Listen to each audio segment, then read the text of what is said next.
Y llega el momento de repasar los números de este jueves 14 de noviembre.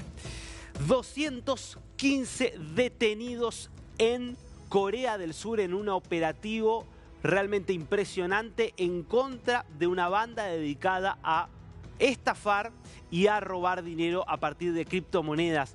228 millones de dólares se estima que es lo que logró esta banda, insisto, de por lo menos 215 integrantes, estafar a miles de personas, marcando obviamente el peligro que tiene el mundo tan diverso y complejo de las criptomonedas, donde hay monedas conocidas por todos, cuyas reglas más o menos conocen todos, con criterios que son relativamente confiables, como es el Bitcoin, y donde después hay un universo donde es muy difícil para muchos que no son expertos diferenciar la paja del trigo. ¿Qué pasó? Bueno, este esquema esencialmente funcionaba en vender criptomonedas falsas, tokens, que supuestamente tenían un valor que no tenían, convencer a los compradores e interesados de que iban a tener un rendimiento y un crecimiento de valor extraordinario como han tenido otras criptomonedas, y utilizar justamente ese dinero para quedárselo los miembros de la banda. Además, no solo hacían eso, sino que incluso se metían en las cuentas a partir de los datos que suministraban los clientes de este mecanismo de estafa, y con los datos que suministraban, haciéndose pasar por estos clientes, tomaban créditos en otras empresas y en otras instituciones, generándole una deuda, además de estafarlos, robándoles el dinero a los justamente afectados por esta red que fue descubierta en Corea del Sur y que marca, insisto, los peligros de las estafas en el mundo cripto, un mundo que, por cierto, ahora está creciendo mucho más con la llegada de Donald Trump a la presidencia. Dato aparte, podríamos agregarlo como nota del día, superó ya largamente los $90.000 el Bitcoin, que no deja de romper récords. Segundo número de este jueves, un número que tiene que ver con una baja, no récord, pero sí muy importante, y es el riesgo país argentino. 819 puntos en el cierre de la rueda de ayer, un número celebrado por el gobierno de Javier Milei, porque pensemos que cuando asumía Milei la presidencia estaba por encima de los 2.000 puntos. Para que se entienda, el riesgo país, que es un índice que elabora el JP Morgan, lo que establece es el riesgo crediticio de un país. ¿De qué forma? Bueno, midiendo la diferencia de tasa que paga los bonos que emite ese país frente a los bonos que emite Estados Unidos y el Tesoro de los Estados Unidos. Un riesgo país de 100, por ejemplo, sería una mínima sobretasa que paga ese país respecto de lo que paga un bono emitido por ese país respecto de lo que paga un bono del Tesoro de Estados Unidos. 800 ya se vuelve una diferencia de tasa que hace prácticamente imposible para, en este caso Argentina, ir y endeudarse en el mercado, porque tendría que pagar unos intereses siderales. Ahora, un riesgo país, por ejemplo, de 400 puntos, ya está en orden de lo aceptable para el mercado. Es una tasa de interés que podría pagar la Argentina a aquellos interesados justamente en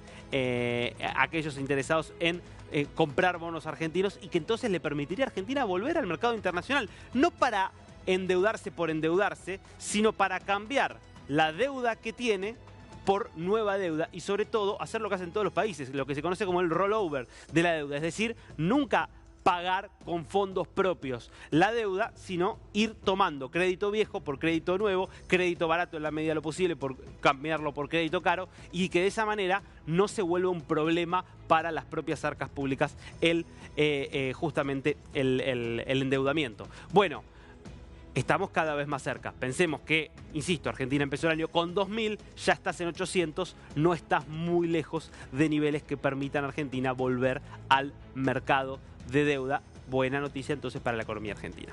Pasamos a los rostros, a las caras de este jueves, ¿les parece? Y la primera es la de Evo Morales Ayma, el ex presidente de Bolivia, que no deja de recibir malas noticias en el frente judicial boliviano, porque el Tribunal Superior Electoral de Bolivia ratificó un fallo anterior de la Corte Suprema que dice que Evo Morales no puede volver a ser candidato a presidente. Aquí la interpretación que hace de lo que dice la Constitución del Estado Plurinacional de Bolivia es que solo se puede tener 2 mandatos presidenciales y que Evo Morales ya tuvo 3 en realidad, no 2. Gobernó casi 14 años en 3 mandatos diferentes y de hecho había ganado en elecciones muy controvertidas un 4.º mandato cuando se produce el estallido y después el golpe que lo obliga a dejar el poder a Evo Morales en 2019. Ahora, ¿qué es lo que establece la Constitución y la interpretación ahora de la justicia? Que primero revirtió la interpretación anterior que le había permitido básicamente presentarse todas las veces que quisiera Evo Morales. Bueno, que son solo 2 mandatos y que Evo Morales, como ya tuvo 2 mandatos, no puede tener un tercero por más que hayan pasado varios años en el medio. Evo Morales está, como sabemos, paralizando Bolivia, tratando de generar desestabilización, generando cortes de calle en todo Cochabamba y en otros puntos del país, generando presión. ¿Para qué? Y para que reviertan las 2 decisiones judiciales. Esta que le impide ser candidato, que es lo que más le importa, y la otra que lo tiene acusado por estupro y por trata de personas, que tiene todavía en la nebulosa la posibilidad de una orden de aprehensión que nunca termina de ejecutarse. Otra noticia que está también preocupando a Evo Morales es que en las últimas horas el gobierno arrestó a varios de sus lugartenientes por desestabilización. Esto luego de haber logrado correr y liberar muchos de los cortes que durante casi un mes tuvieron a la mitad de Bolivia paralizada. Segundo rostro de este jueves, Charles Manson, el hombre quizás conocido por ser uno de los asesinos seriales más temidos y más brutales de la historia de los Estados Unidos, el fundador de La Familia, este clan que en el medio del movimiento hippie parecía ser un espacio de amor y un espacio de libertad y terminó convirtiéndose en un espacio de desenfreno asesino, porque sabemos que Manson, él mismo, mató a muchas personas y convenció a muchas mujeres que formaban parte de esta secta que él había armado en el estado de California, en los Estados Unidos, de ir y asesinar a muchas mujeres, algunos asesinatos célebres, por supuesto, el de Sharon Tate, actriz y ex esposa de Roman Polanski, por ejemplo.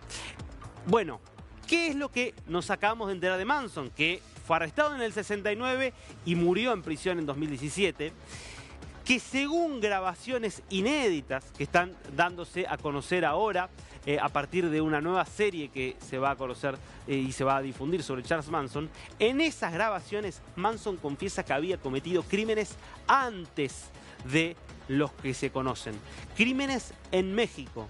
Algo se sabía de que había estado un tiempo en México, no que había asesinado gente. Bueno, en estas grabaciones conocidas ahora, Manson habla de asesinatos cometidos en territorio mexicano, sí, en plural, más de una persona. Bueno, uno de los personajes más enfermizos y tenebrosos en la historia de los Estados Unidos, que murió sin haber sido entonces juzgado por aparentemente estos crímenes que había cometido en México, que se suman a todos los que cometió en los Estados Unidos.